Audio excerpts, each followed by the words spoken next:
গণেশ হলেন হাতির মাথাওয়ালা দেবতা, কিন্তু কেন এমন হল? একদিন দেবী পার্বতী স্নান করতে যাওয়ার আগে নিজের শরীরের মাটি দিয়ে একটি ছোট ছেলে তৈরি করলেন। সেই ছেলেই ছিলেন গণেশ। তিনি তাকে বললেন, আমি না বলা পর্যন্ত কাউকে ভেতরে ঢুকতে দিও না। কিছুক্ষণ পরে সেখানে এলেন মহাদেব শিব। তিনি ঘরে ঢুকতে চাইলে গণেশ তাকে থামিয়ে দিলেন। কিন্তু গণেশ জানতেন না যে তিনি তার বাবা। শিব বারবার বলার পরও গণেশ পথ ছাড়লেন না।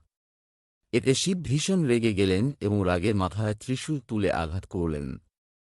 গণেশ অচেতন হয়ে মাটিতে পড়ে গেলেন। এই খবর শুনে দেবী পার্বতী ভীষণ ক্রুদ্ধ হয়ে উঠলেন এবং পুরো পৃথিবী ধ্বংস করার হুমকি দিলেন। তখন শিব নিজের ভুল বুঝতে পারলেন।